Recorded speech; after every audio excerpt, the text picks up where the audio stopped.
I will open the first hearing and come to the floor for 30 minutes. If anybody wishes to address the board, please just say your name, address. You have 5 minutes to talk to the board.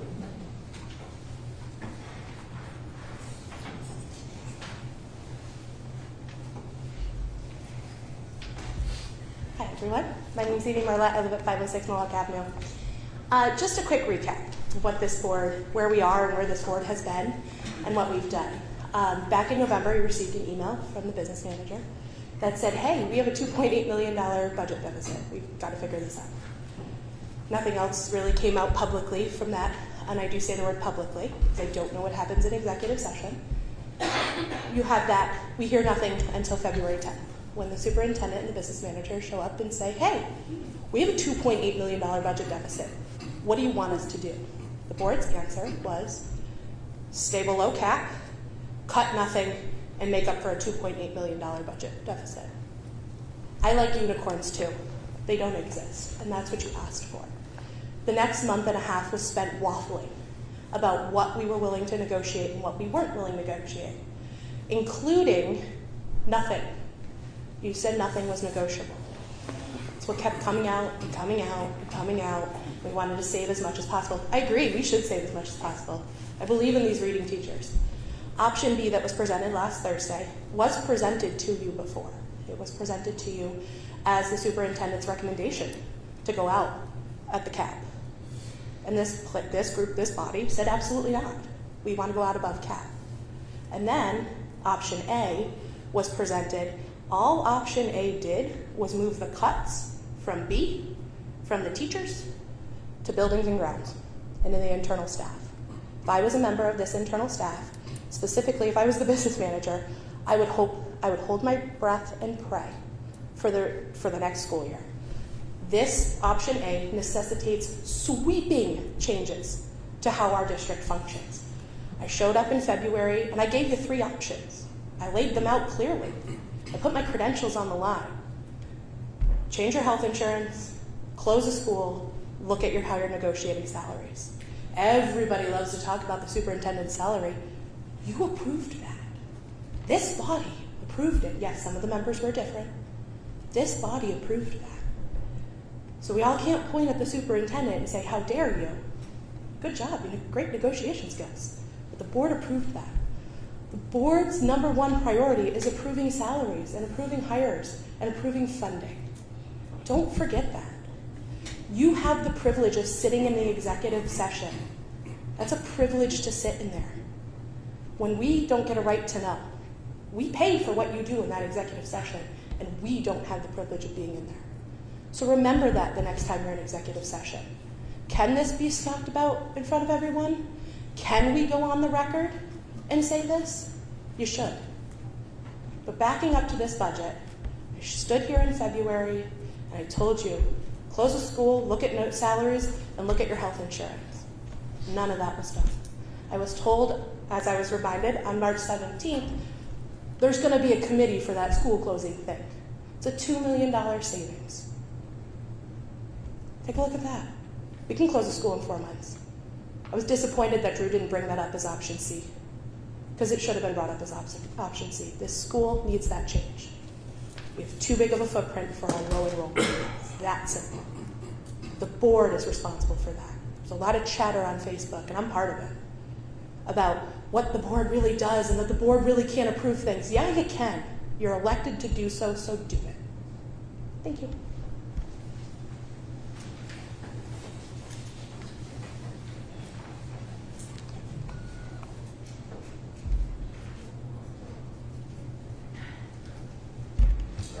Else that will push to address the board at this time. I'll close the first hearing and close the floor. Remind everybody we will have one at the end of the meeting. At this time, I'll turn it over to the superintendent for her comments. And Drew and I are going to provide a little information tonight to help you in the next part of your discussion.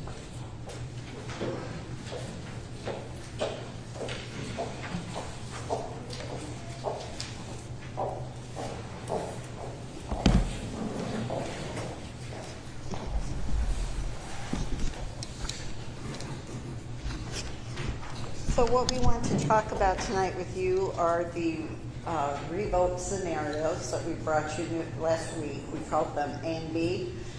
Tonight we called them 1 and 2. I think the important thing that you remember is they end up with the same monetary value. They just get there in 2 different ways. We want to answer any questions you might have for us tonight, and then we need you to adopt the spending limit because we have got to get our budget newsletter out, we've got to get ballots printed, we've got to get absentee ballots ready to go, and we've got to do that all for June 17th vote.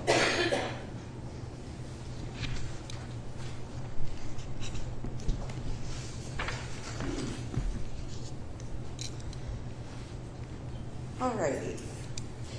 So this is scenario 1 and 2, or what were A and B last week, and their impact on the 2025 school tax bill. And again, because this gets us to the levy limit, 3.25, and gets us to the same total, 2 different paths to the exact same number, these numbers will apply whether you chose option A or you chose option B.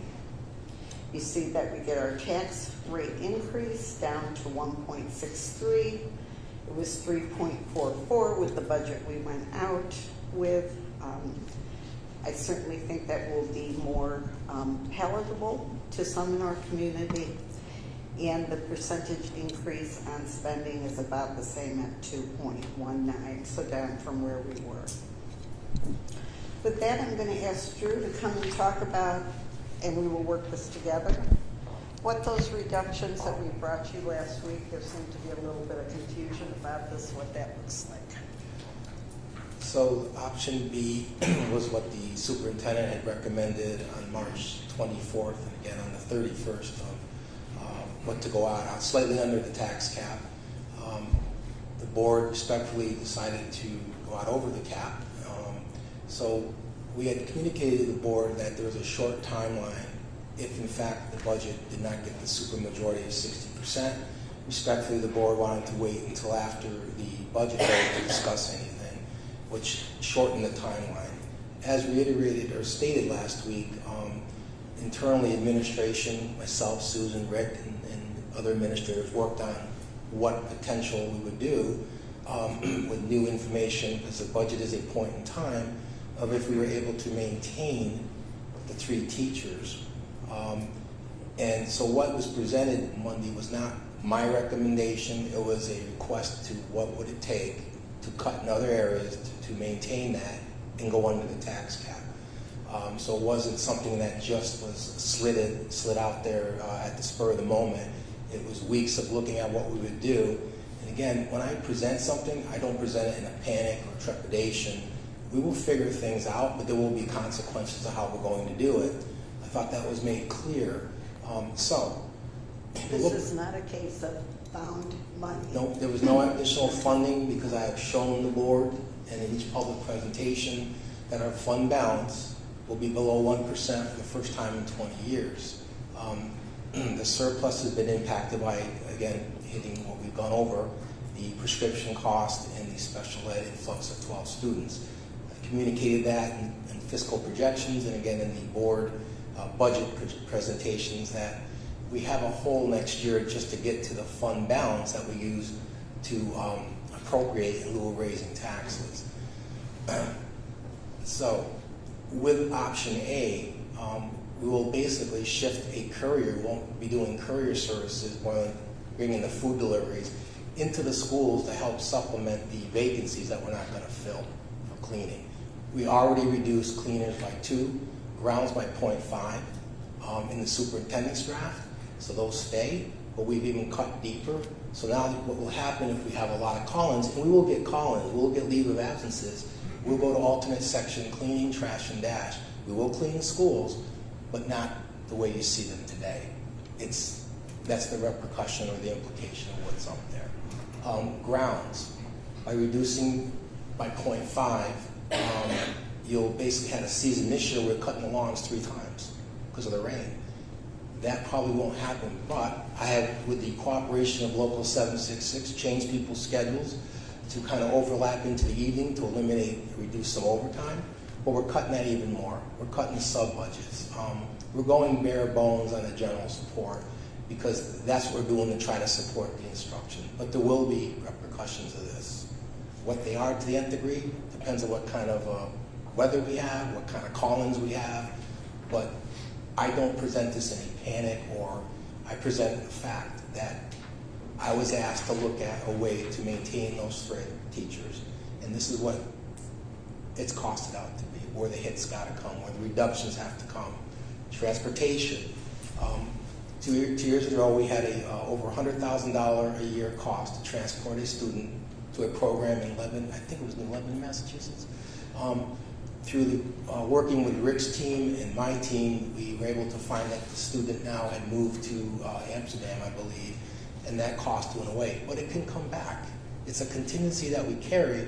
We reduced it so that we could free up some funds to cover these costs. These are not locked in savings. We have to work it. We have to hope we get some fortuitous bounces along the way, but that's what we do. I was also asked during the budget process to look at every contract. We have over, I don't know, Chris, if we got the number, but 300, 400 contracts. We went through every contract and we got, like SRO, he asked us to meet. We just pulled that one off the other day. So that's 15,000. We maintain both officers. We maintain the trainer. So we followed what the board asked us to do. But if you look at your summary I provided you, the reductions are in general support, building and grounds, and transportation.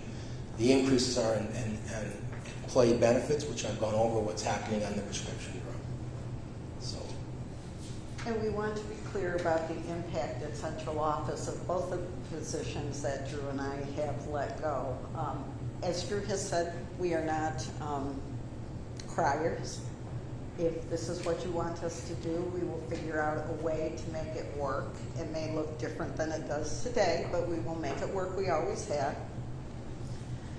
But for example, I'm going to have a single secretary. At this point in time, my 2 secretaries do dispatch for transportation probably 3 out of 5 days a week, which means they're in early, covering dispatch because everybody at the bus garage is driving. Well, if Ms. Bushman comes in to cover dispatch, I'm sending her home after she puts her 8 hours in, which means district office will technically close a bit earlier in the day. Not because we won't still be there working, but because we won't necessarily have someone manning the doors, and certainly not someone answering the phones. The same is true at Drew's office. Is that the end of the world? Of course not. We have voicemail. We will get to FOIL requests. We will do what we need to do. But I just want people to understand there is an impact in all of these things. But we heard very clearly what your desire and your want was. And that's why we brought you option A last week. It got you to where you wanted to be.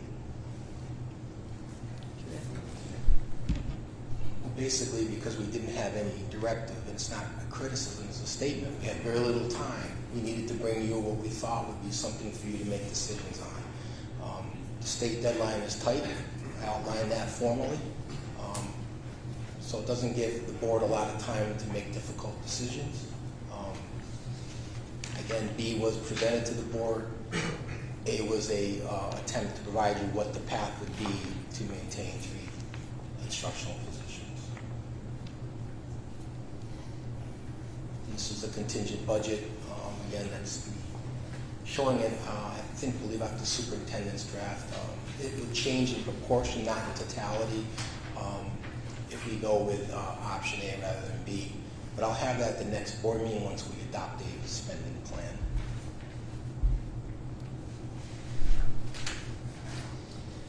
Here's that timeline again. Once again, these are the state set dates. They are not flexible. So when I say to you tonight, you really need to adopt our spending cap, whatever it's going to be, we really need to adopt the spending cap tonight. You also know that once we adopt a spending cap and the new budget year begins, there is always movement under that spending cap. This year it was special education and our specialty drugs. Next year it could be something else. We don't know. You did approve the numerous budget transfers. That's the freedom to move around the cabin, because a budget is a point in time. It's a plan that the minute we adopt it, it's changed. But we have to operate within the confines of that spending limit and that tax levy limit.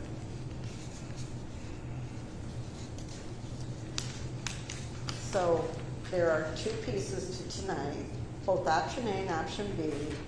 Get us to the same point with the tax levy limit and the budgetary increase, same spending cap. So that's the primary decision, so we can start our newsletter. Then we need to hear from you about option A, the new option last week, for option B, which you've seen since at least March 10th, correct? 17th or 17th, somewhere in there. It all runs together, yes. Okay? Thank you.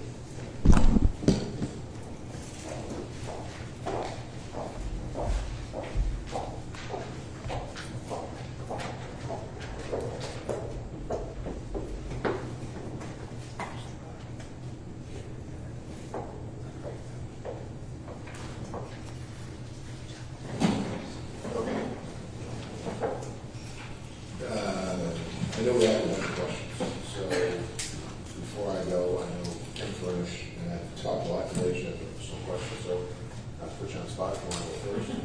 Okay, Put sure. you on the spot. No, I appreciate it. I actually do have a lot of questions about option A, because I'm glad we're starting to talk about the consequences.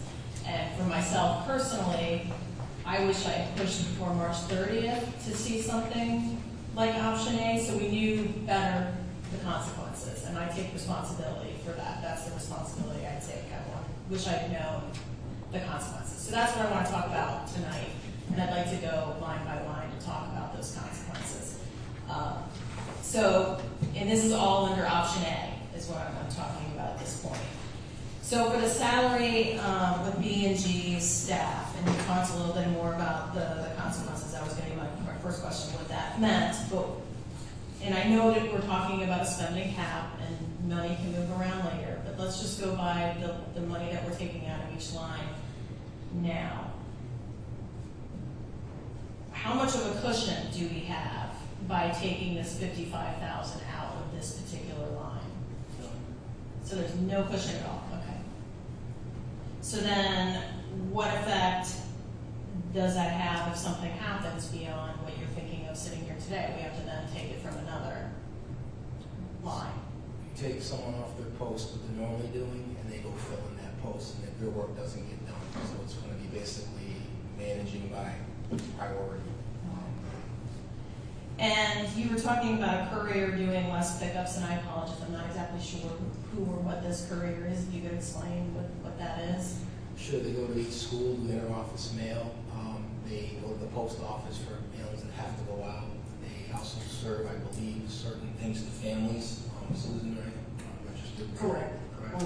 Yes. And then the food deliveries are prominent. You have to get the food from the, I believe it's the high school to each of the other schools. I don't know if anyone, do you want to have other people out? Do you just want me to keep going down the line? Go ahead. Okay. I answered Nancy's questions. Oh, okay.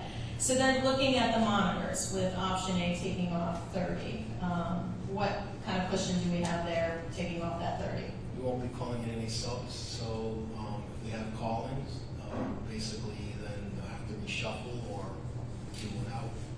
That was the cushion. So what is the effect on the district if we take that $30,000 out from the monitors? You could be short in a cafeteria, on the playground, but you won't be short at the front desk. It's a different, they're in the same classification. That's not where we look for the reduction. And you said with all of these, you were looking at trends to kind of give you an idea. So was the normal trend of usage less than 30% or 30,000, excuse me, and that's why you reached that number, or was there another reason you reached that number of taking out 30? Looked at the subs that we call in 30 year and basically looked at the trend of that and sell that 30,000 as a reduction and what that could bring back to the bottom line if we didn't call in subs. And then going to the administration, you said last week that concessions on certain non-association increases were made. Are you able to talk about what those concessions are? Superintendent can talk to that. Drew and I have determined we will take no increases in the cost of living in the 25-26 school year as part of the restructuring. Part of that is because I am not interested in losing any more administrative staff here. And despite what Facebook might promote or what people think, we are a pretty lean team and everybody's got more than enough work to do.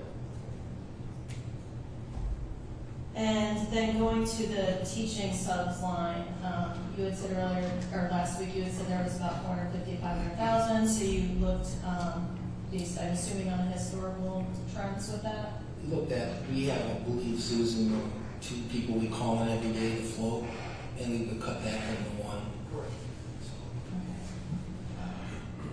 I've heard, and I believe me, I get the rumor mill and all of that, that's why I'm bringing here about how we seem to have trouble with not having enough subs, partially because of the financial issues, so how would this impact that even further at all? I would say it's more a shortage of subs. We are certainly not the only district who cannot fill their sub requests every day through Camp Reach and BOCES. So that in and of itself is not specific to us. Just like there are shortages in some teacher areas, there are shortages in substitute teacher areas. And I will credit my principals who do an incredible job of backfilling with teaching assistants or asking someone to take an extra period, which they can do and be compensated for. So they find coverage. In the worst case scenario, a class might end up in a study hall situation rather than having instruction. So what if that's a consequence, would you say there would be for removing this amount under the teaching subs? I don't think there's going to be a significant consequence, Kim, because as Drew and I looked at these numbers, we were also looking at current usage and what we could actually fill. That's a pretty significant budget line to begin with. This is a small contribution to the reductions, but I don't see that as making the difference between being able to get subs or not get subs. And then the buildings and grounds and transportation, OT and subs, you said you had looked at, last week you said you had looked at the historical, but you said we're going lean on that. So can you talk a little bit about the consequences of taking that amount out for the overtime? Sure, if you want to call in day subs, what that'll do is have a building and grounds maintenance mechanic serve as a custodian in the building that day. They're already on staff, that will impact their work orders to only that building. We instituted that in the latter part of this year because of running out of money. And transportation, the same thing. It's like basically looked at it. Have more drivers now, not enough, we have more. So we probably won't need as much overtime. And with taking this amount out, is there any sort of cushion at this point? Or when you say lean, you're like, there's no cushion? The cushion that was taken out was on contract transportation when we have to send the contract bus company one of our students to a special program. That was cut. That's getting close. All right, so then it says for central, you're eliminating overtime, and last week you said eliminating overtime and supplementing that all will just have to get by, is what you said. So can you expound on that a little bit, what you mean by that? People work overtime during budget, people work overtime for other, we have the we just saw today, the work that's done for their risk assessment. You just have to like prioritize it and you want to work overtime. So is there, are you saying that there's no cushion there either with respect to central office by taking this amount out?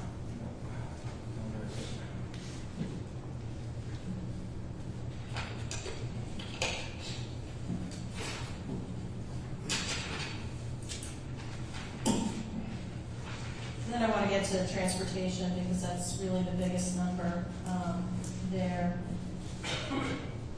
You said that mainly has to deal with the outside runs for kids going outside the district. You talked about it a minute ago, but I'd like to get a little more on that. We don't have an internal driver because we just don't have it, so we'd usually contract with a company like Brown. Right. And- For instance, when we sent a student out of state, we couldn't take a driver who's doing in-district runs, sports trips, stuff like that, take him off of that just for one run, so you bid it out. That's where that line is. So who are those kids that are going outside the district? That was my first question. Children with special needs primarily. We do have a requirement to provide transportation to students in our district to parochial and non-publics that are within a 15-mile radius. So with this, and I know that we have approximately 14 or 15 new children that are going to be needing those kind of services. So it seems like the transportation is actually should be increasing, not decreasing, or am I wrong on that? They're all at this point going to Capital Region, so we have buses going there for BOCES facilities, or Oak Hill, Parsons, or Wildwood. We have transportation going there right now. It's if the program exists somewhere we're not going, we try to piggyback to another district. If that doesn't exist, then we have to bid it out for contract transportation. So what does this $150,000 decrease, what effect is that going to have on the district next year if we decide to go that route? 2 years ago, we spent $400,000. Now I'm budgeting $187,000. So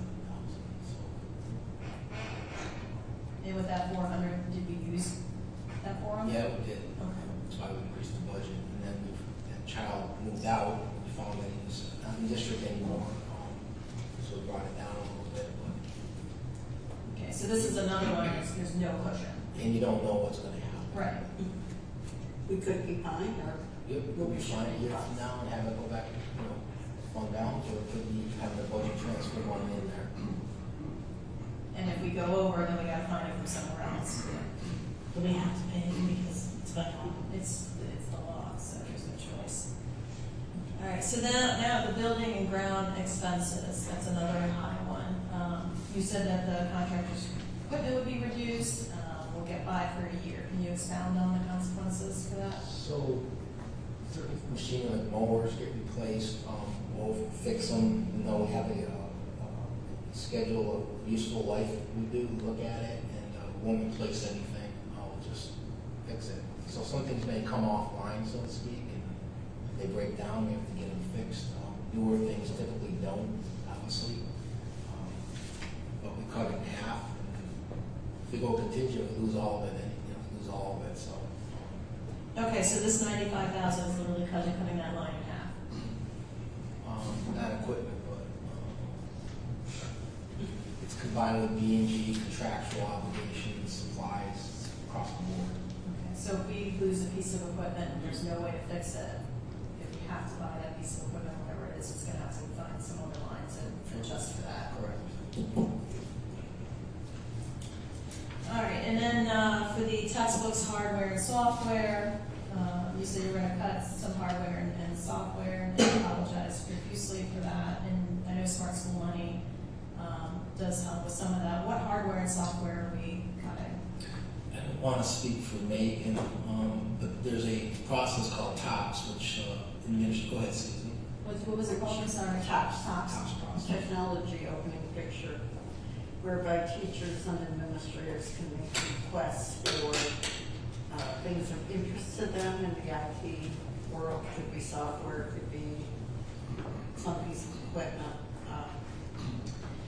And then those are vetted by the lead teachers with Megan, and where we can, we make the purchases if it's in alignment with what we're doing, with our goals, those kinds of things. We just would eliminate that process this coming year. Is that a pretty significant tool that teachers are using? Well, I would like to say, I think Rick's committee on smart schools, which met this year, was able to meet several needs that folks are interested in. So while it's not great, And I'm sure there will be something someone wants that, you know, they'll be sad they can't get. We have a lot of new things coming through Smart Schools, new use on it, boards for every classroom, so there will be some shift. And it would not be my intention that that went away forever. But again, until we get a little more right-sized budget-wise.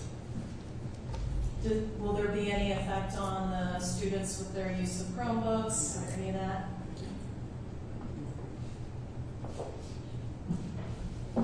Then with the special ed BOCES tuition, you said that there's one less student, so there was a cushion with that. But between It's- now and then, we could end up with. It's another- precarious because you know, for sure we had 12 on the budget, so we don't know what we looked at. I think we try to put aside 3 to 5 students that we don't know about. This reduces that by 1 or 0.5. The student can go anywhere from $50 to $100,000, depends on their program.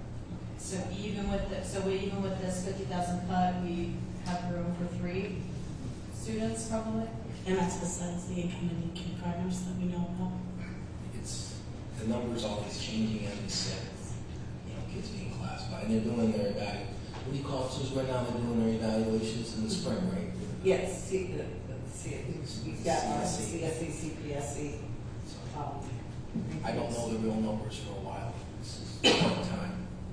Well, that sounds like, based on the fact we don't know the number of students, we need to have some sort of cushion in there. Well, we know we have 4 graduates, so we basically had 4 spots. Now we've taken one of those spots out, if you will. But as you know from this year, we will do what we've got to do if we can get extra students. Right.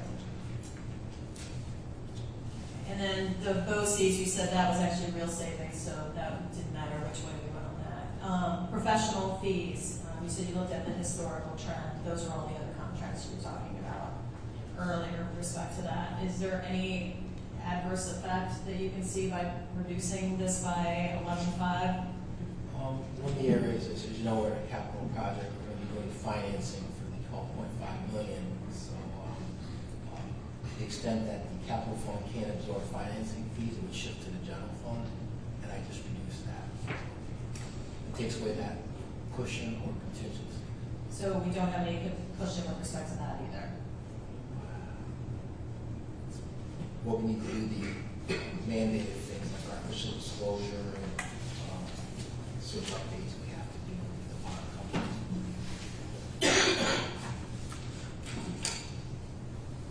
And the coaches, I know that and thank you for doing this, we had subtracted some of the Board of Ed, put it into the coaches. Does that help at all with the cushion?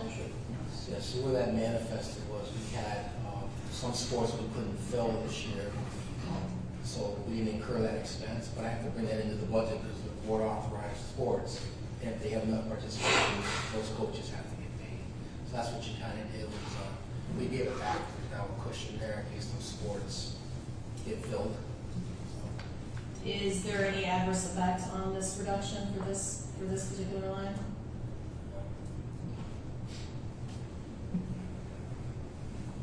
So, thank you very much. That cleared a lot of things up in my head. So it looks like the biggest concerns, and please correct me if I'm wrong, with respect to option A, is the B&G staff, the B&G overtime and subs, the transportation issues.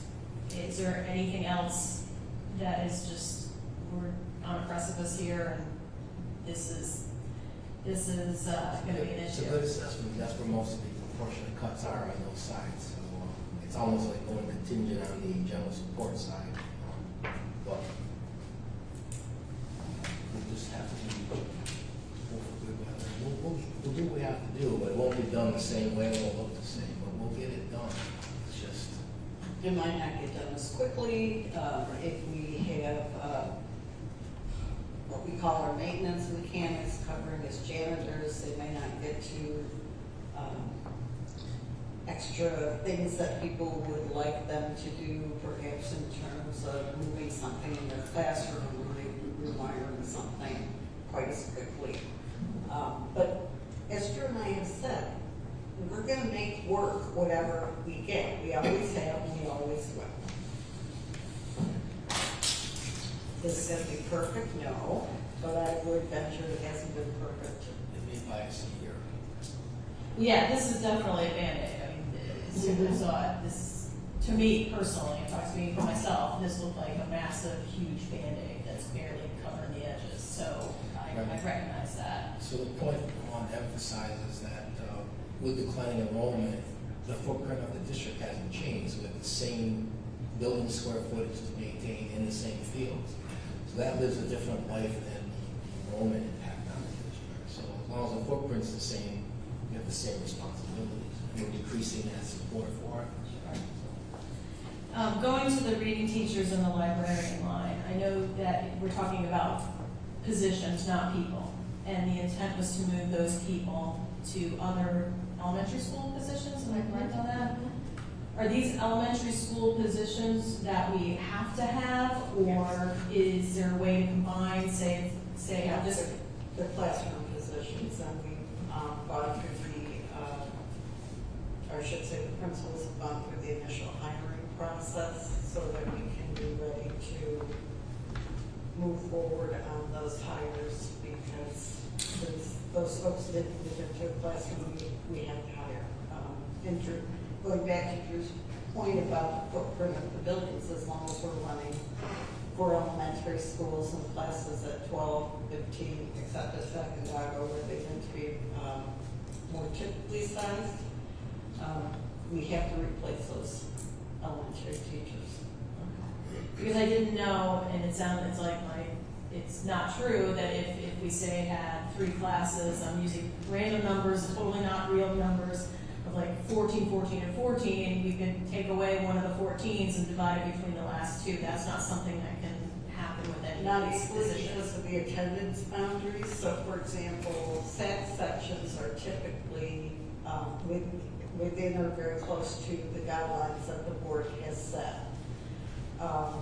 Lincoln's, Glendale's, and Glenwarden's tend to run smaller. If you were going to simply say, I'll take these students and move them here, that then becomes a transportation expense, potentially moving other staff around expense. So until we actually can have that discussion about what do we want to look like in 1 year, 3 years, or 5 years, moving students short term to achieve more balance isn't very realistic. I would also say the principals have been very clear with me, so I look at Mr. Giannetti, but all 4 of the elementary principals. We don't want to move kids next year if we really are serious about a realignment the following year, because none of the children will move twice. And none of us is interested in that. What we have talked about is, given the very small enrollment in kindergarten right now, 132, SAC has 2 full sections, plus they will pick up any English as a new language learners who might register, because that's where those services are. But the other 3 elementaries have less robust sections, so there might be a way to shift some incoming K students who don't have current siblings in the district to a different building for kindergarten, and potentially collapse 1, maybe 2 sections that way. But that all remains to be seen. I think I had shared with you in my update on Friday that we have 7 K students requesting placement in schools other than their own home schools. We're holding on all of that right now till we see if the K numbers come up at all. And when I say this next piece, please know, I'm planning on, for myself, sitting here until we figure out what to do, so you guys have your plan to go on. I'm not trying to delay anything at all. But I had a thought that it doesn't necessarily have to be a package deal with the 2 reading teachers and the librarian.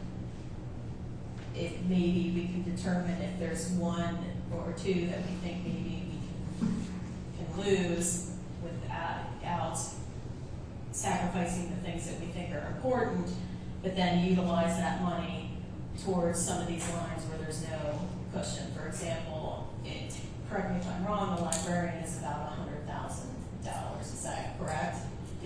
About 300,000 in staffing. 294, Drew, is that the number that you prefer? Right, so whatever it would be $100,000. Maybe that's something, and I say this to the entire board, that's something that maybe we look into to figure out a good compromise so we can bring back some of the money in these other areas where it seems like we're really riding that line that I'm not sure we want to ride. And that's all I have for now. Thank you. Thanks. Can I go next? Sure. Okay, so I have very few meetings left and I want to just use my time wisely.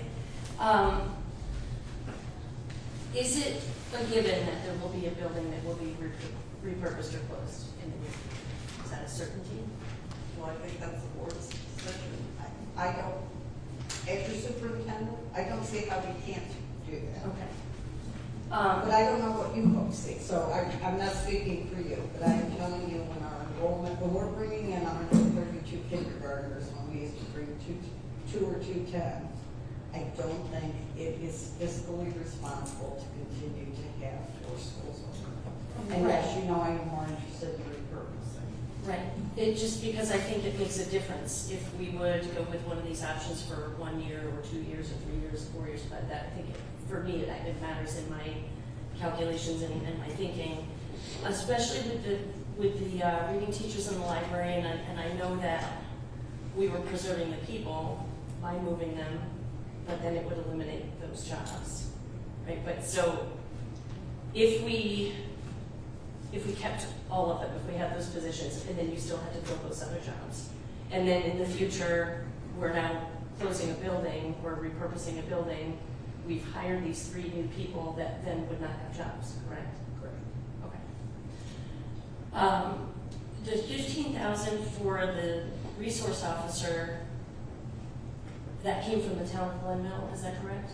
So is that conditional, are they committed to providing that money regardless of which option we choose, or is it only if we go with option A? 1 year.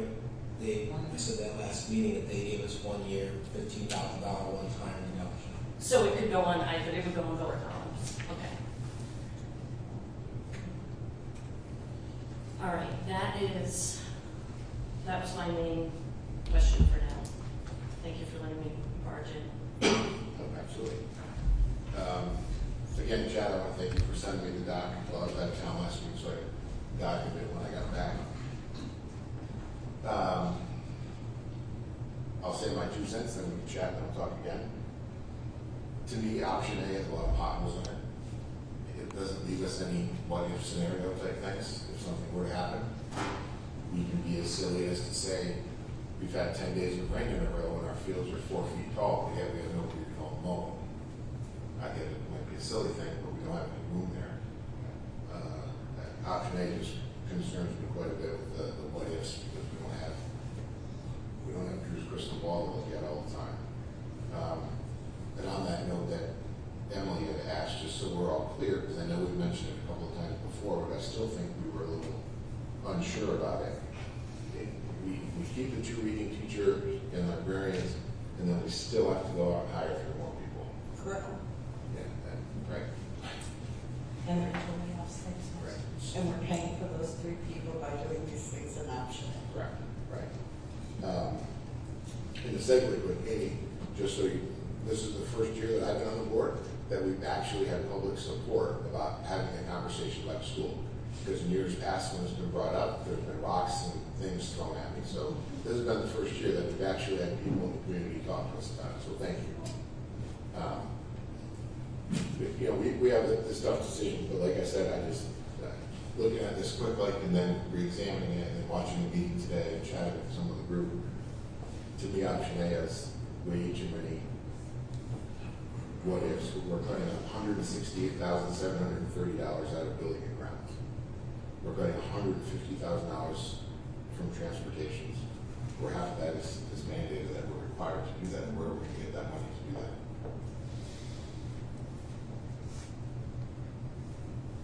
That's all I got for now. I have a question, yeah. So, Drew, I may be wrong in seeing this or reading this, and a quick math here. SRO is 15,000 from the town of Glenville in option A, and B is not there. Can it not be in B? Can be, right? And even the special ed BOCES tuition? It's whatever you want to arrive at, things can go, I was just Either way. showing what the superintendent's draft was, having nothing else to go on, to what has transpired to try to maintain 3 instructional staff. So the SRO just came to fruition last Thursday. So, I think he's just saying, you put 0 under yeah, B. it wasn't in, it wasn't. Oh, because it was the original. It wasn't in there, so I was just trying to give you That's- some. But it could be understood. Well, fine, so But let's it's say there. we put the board money into B, we put the BOCES into B, and the SRO is at $69,000, right? And we put that into, and I hate producing teachers or librarian or anything, we put that into that category with 2 leading teachers and the 1 librarian. Would that help in any way? Maybe 1 leading teacher instead of 2? No. Depends who the teacher is. I mean, So, at the risk of sounding like I'm a teacher, because I know that drives people crazy. Everybody's with me that we're gonna end up at 614, 964. That's what we're gonna ask you to adopt tonight. Is, that is our spending cap, so we're not talking about option A or option B. Per se, we're talking about the amount of money when we talk about spending. We can certainly continue to have a discussion about should we not perhaps do that, or should we do this? But honestly, folks, you've seen B and you rejected it. And that's not said with attitude, it's just a fact. I brought you B. You didn't like it because you wanted to maintain the teachers. I respect that, I truly, truly do. If that is still your driving motivation, then we would start with A as our spending plan, understanding that we're gonna hit some potentially bumps in the road. But it gets you what you were determined to have initially. And frankly, I want you to have what you were determined to have. If that is what you think is best for the children in the district, that's your job as a board to decide that's something we want. This discussion, whether you go B or A, my guess is Drew will be moving money under the cap as we do every year, no matter what else happens. Is that a safe thing to say? We will not have a line item budget that we don't ever change, regardless of these 2 options. We're gonna have things change. changes change. Budget changes as soon as you adopt it. Yep, as you said. So while I appreciate you trying to help in this way, I'm not sure that's the problem to solve tonight. Does that make sense? So, We didn't include it initially. You guys said last week, rolled out the budget, and you guys started on option A. We could have been included in that conversation, but we could have made, okay, if we're looking at enrollment, and I personally feel that elementary will have to be closed, then we could have the foresight there to go ahead and hold in librarian. That's my frustration, is we weren't included in that, so now you're getting the conversation because we're trying to adjust things as we go, because as Hal said, we're seeing potholes in it. I'm hearing from Drew that this is by our hairs. But that's the frustration, why weren't we included on the discussion on that? I It's asked you our- to have the discussion with me before we voted. What's that? Before we voted, I said to the board, it was on the agenda, we should have a discussion about what we're going to do if the budget doesn't pass. And the board chose not to do that. You told me you didn't want to have that discussion. Now, were we already working on it? Yes, we were. But I do believe it was an agenda item, and the meeting we were going to talk about that, which was the Monday before the budget vote. Folks were not interested in having that conversation. conversation. And you know, the reason that we didn't want to have that conversation is so that we could maintain the focus on what we're pushing out to the community. Now, there's nothing to say that we could have had an email, or we could have had something where we could have discussed it. That's where I'm frustrated right now. We're saying, well, we don't want our input, but you're saying up here, this is on us, so I very much would like input. Now, because I want to maintain focus in that moment, you can't hold fault with that, so. No, please, Chad, don't misunderstand. I'm not holding anything at fault. I am simply saying there's a timeline we've got to hit them. Absolutely. We got plenty of time. We have brought you our best thinking. And the piece you're going to work on tonight, adopt tonight, is the spending cap. We can certainly talk about moving people around as much as people would like, or moving positions around. But until we have a passed budget, I don't know how much further we can go. I understand that. Then we're saying the same thing, Jeff. I guess I'm a little confused then, because I thought at the beginning of this discussion, you had said we have two things to figure out tonight. One, are we gonna do the 614? And two, is that gonna be option A or option B? That's why I brought out, maybe there's a C. I agree with the 614, but maybe there's a C. But are you now saying that really all we need to do tonight is the 614? Not that I don't want to push anything down, I do think we need to have this discussion, but are you now saying that really it's the 614 you're concerned about? It's not the option A, B, or C, 12? Well, of course, I am concerned about what the board would like. Absolutely, which is why we brought you an option A, because it was pretty clear to Drew and I that maintaining those three positions was important to the board. That was the choice you made to go out above the cap. We can stay here and discuss this as long as you would like, but at some level, Kim, yes, what you hear me saying is we got to land on this number 614, so we got to start the budget newsletter tomorrow. So whatever the board's pleasure is, we will do. Well, you know, I know people have said, and Amy mentioned it, you mentioned it, that, well, we've already seen this on 314. We've never, this directly, like this line item like this, we have not seen this. I don't have it. If I could jump in. That's right. Is that okay to jump in? Yeah, no, go ahead. This A came together probably Thursday when I finished. It's going through all this stuff, just as a cost of how it happened. It's not, as Chad had said and Kim like that, there's potholes in this. But it's a way to do it and then manage it, and hopefully it works out. But it's not anything that strategically was planned. We gave you through 10 to 12 weeks of budget presentations, where we are, where we're going, how we got there, and with your input. But you asked the superintendent to drive out a budget that maintained all program and stayed under the cap. Am I correct? Yes. So we did that. Option A is just giving you the pathway if you want to maintain at $290,000. It's not a scientific 12-week, 23-month work. It's like the budget went down. We wanted to give you the option of how you could see a pathway, what it would take. And it comes on the general support, B&G transportation side. So nobody can get there without touching the program. So we have involved the board since February 10th. Right. And I agree with you. And all I'm saying for me, I'm a detail guy, right? So This didn't exist, as I said, it didn't exist. It's something that was working on with, for 3 weeks. And it didn't come together until probably Thursday morning when I pulled over at Dunkin' Donuts and called Susan on my way to work. I think I've got where we can maybe do this without touching staff. It's not scientific that way. There are potholes. Things will get pushed. Things won't get done.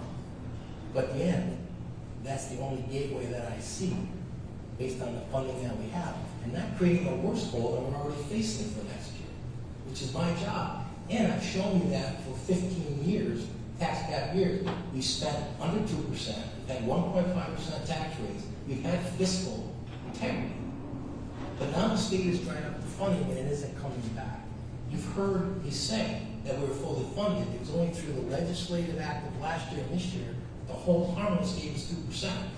We weren't even entitled to that under the formula at $600,000. Then where would we be? So the news isn't good.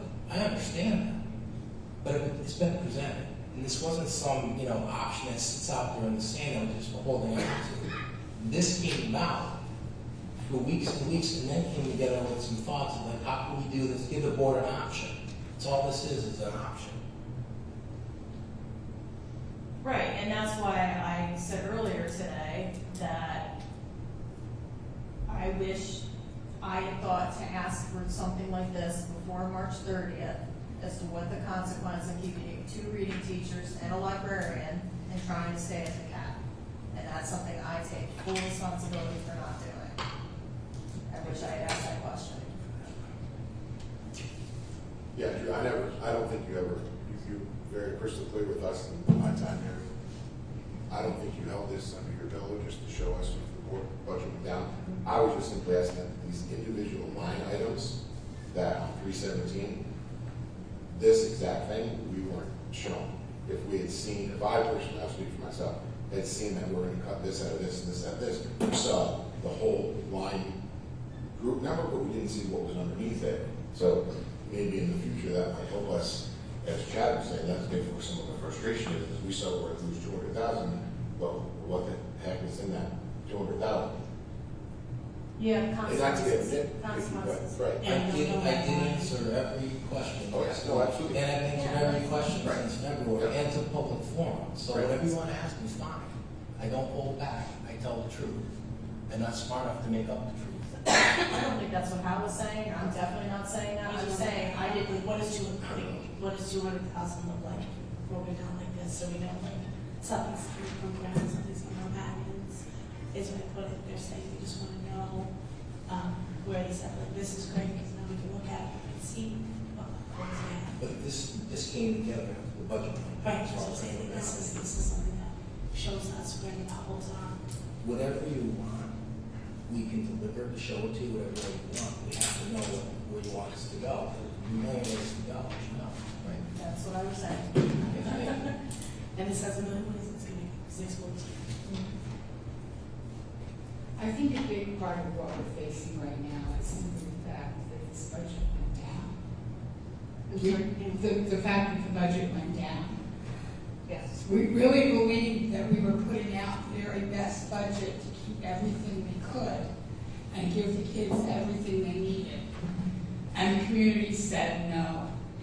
So we're suddenly stuck with the position of saying, how can we, to get to the cap, get rid of $600,000? We didn't have to worry about getting rid of $600,000 if this budget had passed. We'd be giving everybody everything we felt they needed. But we don't have that option anymore. So Drew and Susan went back and said, where can we get this money that we now have to get rid of? And guys, if you don't like this, if this budget goes down and we have to go to a contingent budget, you are going to hate it. This is nothing in cut compared to what we have to do if we go to a contingent budget. And we've seen that, we've heard that, and it's not our goal, but our goal was to ask questions about this tonight, since the people that elect us asked, well, where the heck did this budget come from? Right, there's nothing wrong with us asking us questions at this point. Right. But we can't say, why didn't we know this before? I don't think we did. Because there wasn't a need to know it before. I disagree with that though, and again, I'm putting it on myself because I think we could have shown option A if I had thought to ask for what are the consequences if we do it at the cap. I think it would have been good to show the public, this is why we're coming to you with 5%. But again, that's a question I didn't ask. I didn't ask for this. So, but we're here now, we have to figure out what we're gonna do. So, I don't know, is the first thing we should do is, right now, is deal with the 614, and then we can have further discussions on the other, because I don't want our people doing enough hard work on this. I don't want them to be worried about getting even more behind the gun. You could go back to the agenda and then work your way through the rest of the things on the agenda.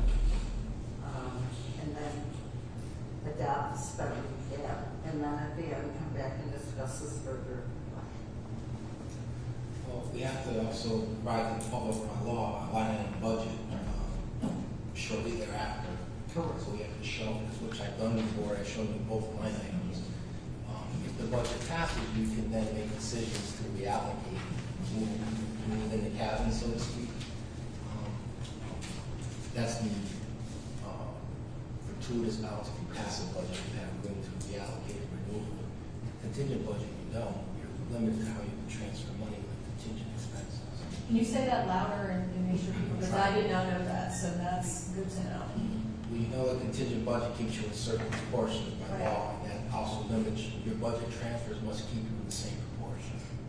So you just can't. So we're not gonna be able to have that movement like we would. You if couldn't we go had from this. B and G to program or vice versa. Upset the apple cart. And those are movements that you bring to us and we vote on. Correct. Drew said that much more eloquently than I. All right, is there any more questions on A or B? I guess I basically feel at this point, the only decision we have to make is whether we're gonna go and keep the teacher and the librarian or not keep the teachers and the librarian. Same amount of money that we're going out with. But the public needs to know, are we going to have these two teachers and the librarian that we tried to get before, or are we gonna give them up? Because the amount of money is the same. You know, Drew can switch the money as he needs to in budget transfers at this point if this budget passes. And if we find that we're cutting ourselves too closely in one spot, we can take it from someplace else. But the public has to know whether or not we are keeping the teachers and the librarian. That's my concern here, where I'm leaning more toward option A, where foreground, where Rick shows that plan of, 3 or 4 days, one school will have a teacher, or one day, whatever that plan was. The kids are gonna feel it, the teacher's gonna feel it, you see it up front when you walk into the school. Where in option A, it's hard to say, I've heard more the background, where people don't see it. Or Susan, or Drew, or Jill, in the grass, it's not getting done, that's not getting done, but that's more background work where money can be shifted around here and there, hopefully. But losing these teachers, my view, again, that's something that you'll see right away. When the kid comes home and says, I can get a book today because the library's closed. Well, that's my opinion, my view on it, so. What I'm hearing in option A is in keeping those, we still need to hire 3 more teachers. Correct. So, Who are in the budget. who are here in the budget. So it's not an increase. So we will be decreasing them. We will be decreasing next year. Well, what I'm saying is, it's not 614 plus 3 more teachers. We've accounted for the 3 teachers in the budget. So what's the timeline here? We're approving the spending cap tonight, and we are or are not making a decision about anything tonight. It would be helpful if you could reach a decision. Okay. Because we'd like to I feel like I'm hearing accurate different things. information in the budget. Okay. newsletter. Okay. Well, I would only be comfortable with option A if it was for, if we could guarantee it was for a limited time, for 1 year only. We would take action toward doing something with a building. Because we can't just admit that this isn't sustainable. I don't think option A is sustainable.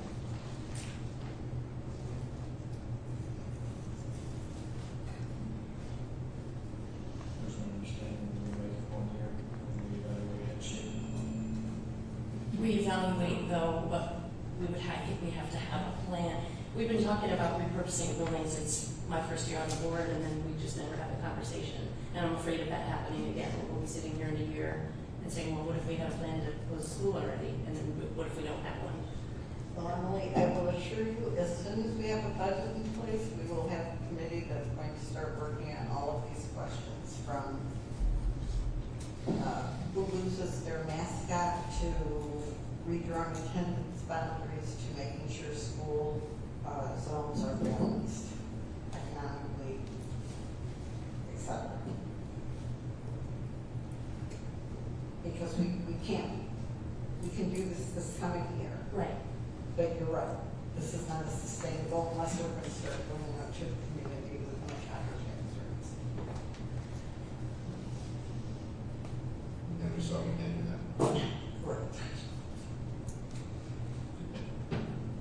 So at this point, are we ready to go around the room and talk about option A and B? And then when we get to agenda item number 6, we will. Don't come to this one yet. Right, adopt this one yet.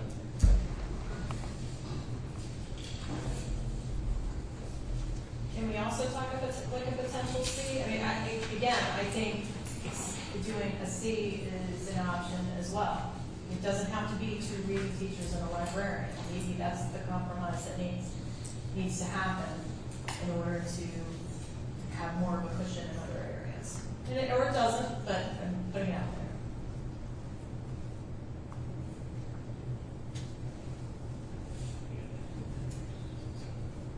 Okay, so why don't you just see if people can land on A or B to get us a start? Okay. Pam, A, and Furnish, B, and Talbot, B, with fluency. Chad, A. Emily, B, Marquette.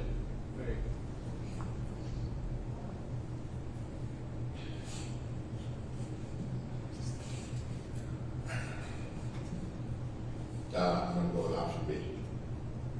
So that is 1, 2, 3, 4 for B, and 3 for A.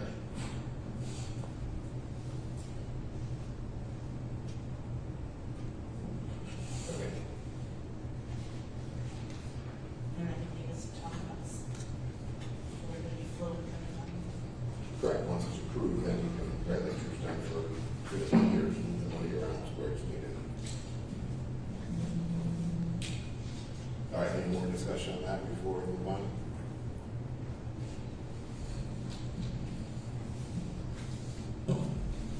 All right, if I can get a motion, please, to accept the report of the inspectors of budget election. I'd like to make a motion to accept the report of inspectors and budget vote and election. Thanks, Jack.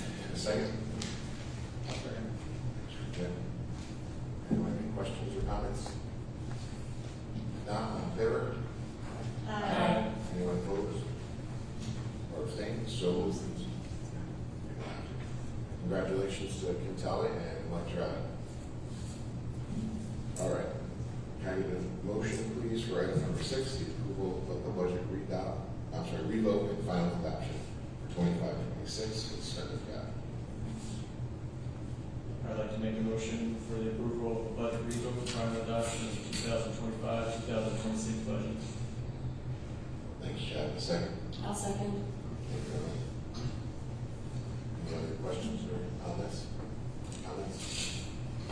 so are we strictly voting now on the amount of money, or are we voting on whether we're doing A or B? No, you're not gonna vote on A or B, you're just voting on the spending cap. $30. Question, thank you. Any other questions? All in favor? Aye. Anyone opposed Opposed? or abstained? All right, so moved. If I get a motion, please, to accept the property tax report card for 25-26 school year. I'll make a motion for the property tax report card for the 25-26 school year submitted. Thank you. A second? Second. Thanks, Jeff. Questions, comments on this? All right, all in favor? Anyone opposed? Or abstaining? So moved. Can I get a motion on, we can move resolutions if we choose 8, 9, 10, 11, and 12. I move to accept and appropriate the gift and donation from the Ronald McDonald House Charities from the Second Dagger Elementary School PTA, and the donation list for the additional high school award scholarships, the gift and donation from Mary Beth Sullivan, and the gift and donation from Virginia McCarthy, all with thanks. Second. Second. Thanks, Jen. Anyone have any questions on this or comments? If not, all in favor? Aye. Anyone opposed? Or abstained? So moved. Thanks. And motion for communications, please. Move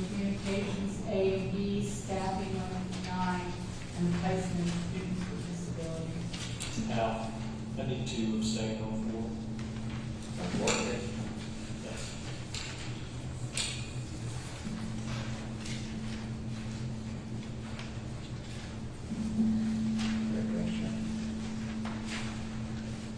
On 7.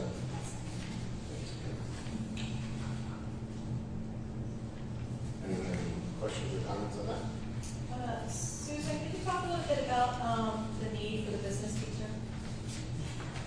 Actually, refer to Mr. Arquette and ask him who's been leading the charge with the business teacher hire. Yes, we had a business teacher retirement this year, and we, as an admin team, met to determine whether or not we wanted to fill that position or access another secondary special area. And we decided, because we found a very high quality candidate, to hire a business candidate, which had the result of us cutting a long-term substitute tax position at the middle school. Thank you. So that will put, that will give us 2 business teachers and 2 family and consumer science teachers. It will not result in the elimination of any program. It will probably result in the elimination of classes that have less than 10 students or otherwise under-enrolled. And potentially we will shift at least 1, maybe 2 of family and consumer science classes over to technology, because we have someone there with the certification they teach. So the tech teacher also has that certification as well. Oh, great. Thank you. Anything else? All right, all in favor? And, Opposed? Or abstained? Chad abstains on 14, 4. Thank you. Any questions on the treasurer report for April 2025? We'll move on to other business. I know the board gets this lovely magazine every month. Mike, I know it's something you're looking forward to every week to look at. This month, however, I thought there was 2 good articles in it. I told Susan about it on page 9. It has to do with communications with social media and how the school district can do way better into touching base and creating a common bond with our community. Susan says she gets it, she already read it. And then for Pam and Kimmy on page 17, it has to be policy. And the summer's here and what policies to look at all year round. So if you guys have it, I'll give it to you on page 17. You should look at it as well. Thank you. That's all I have for other business. Speaking of Mike, we were talking about the mentor last time. Yes. It's getting your June. Yeah. We expect to reach out. Yeah, we can chat about it. Okay. Yeah. We could put that on the agenda for meeting night. And Candace, I think I said something that was perhaps confusing. As we prep for the budget revote, we will be talking about what's under B.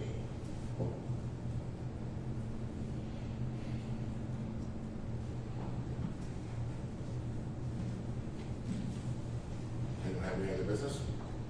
I just want to bring up the idea of the waiver again. I'm not exactly sure what we need to do as a board.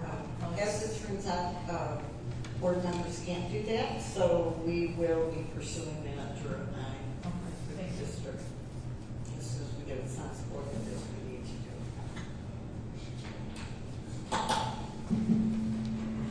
All right. Oops, sorry. All right. Covers the budget pass, and I think in the budget says cell phones. We started looking into that already, or when are we doing committee, right? Yeah, we surveyed students, parents, faculty, and we have a cell phone task force that's putting together a recommendation. I'm meeting with principals next week to look at that recommendation, bring a final recommendation to Susan and some draft policy language that we present, I believe, at the June 27th board meeting, because each district has to have a policy in place on August 1st. Okay.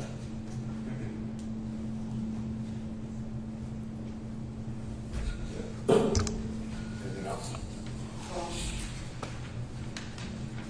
All right, well, the business, then I will open up the second hearing and go to the floor for 30 minutes. Remind everybody if anyone would like like to address the board, please just state your name and address, and you have 5 minutes.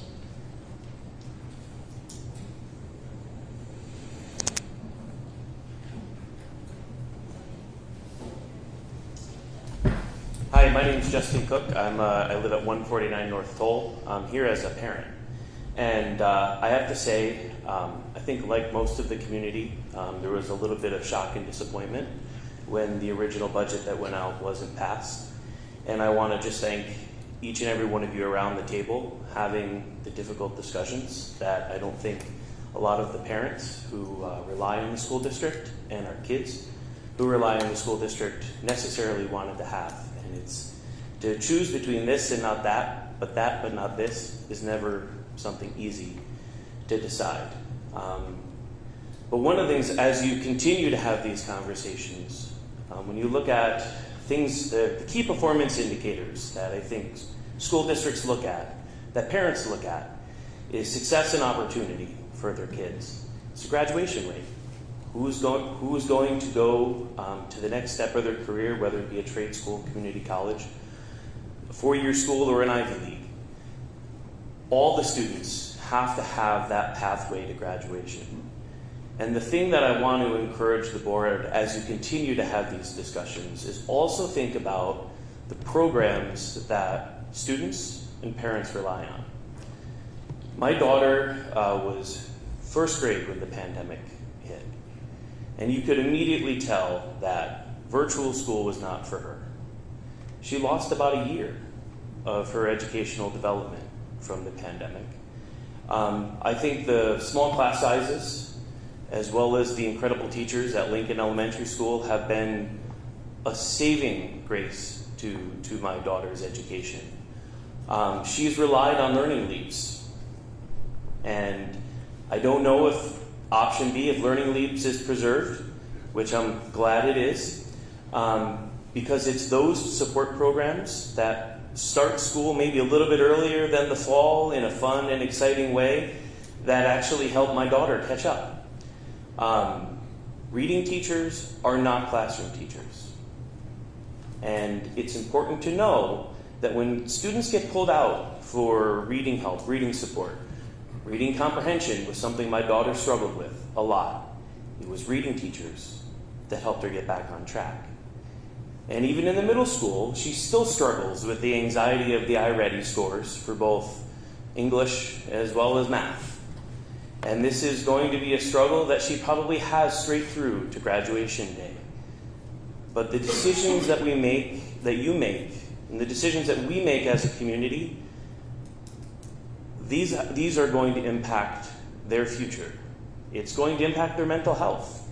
Because school stress, no student likes to come home and show a bad report card to their parent. And most of the time, it's a bad report card because they're struggling with something. They're struggling to get that concept. They need the extra help. And the more and more financial stress that this district is under, the harder it's going to be to provide those services. So I went to school for music education. I was a specialty teacher. But I also recognize that teaching choir, my students need to know how to read. My students need to know how to count. They need to be able to understand fractions. So while arts and sports are important, they're great drivers of self-esteem, as well as confidence, and builds those student leadership skills. We can't lose sight of the fact that at the end of the day, reading, writing, math, all these filter into sports, all these filter into music. And at all costs, I just hope that these programs are here to stay. And I hope that we as a community can actually rally around the support of the school district to make sure that these needs are met. And we can point blame games and carry on Facebook, but at the end of the day, those Facebook comments are a child's education. And our kids are looking to us and to our community on how we handle ourselves in these moments, how we face these big challenges. And I'm a huge Teddy Roosevelt fan, And when I first started kind of getting involved in public life, I was always called to the man in the arena quote. And that I'd rather have and be gracious and thankful for the people who are willing to step into the arena, to go through the difficult time of making these decisions, knowing that at the end of the day, the decisions will be made and our kids will benefit. And I look forward to the careful, thoughtful, deliberate discussion of what it looks like going forward with terms of class sizes and repurposing schools. I think we're long overdue for universal pre-K. We are in a child care desert, and if there's any way to increase enrollment and possibly state aid, it's through that. And it's constructive steps moving forward for the betterment of our education with that graduation rate, that pathway to a career, and that pathway to the success to be the guiding light and the guiding principle behind all our decisions. So thank you for your service and thank you for your time. And I look forward to making sure that this budget passes, because whether it's A or whether it's B, it's a heck of a lot better than the contingency, which would be devastating.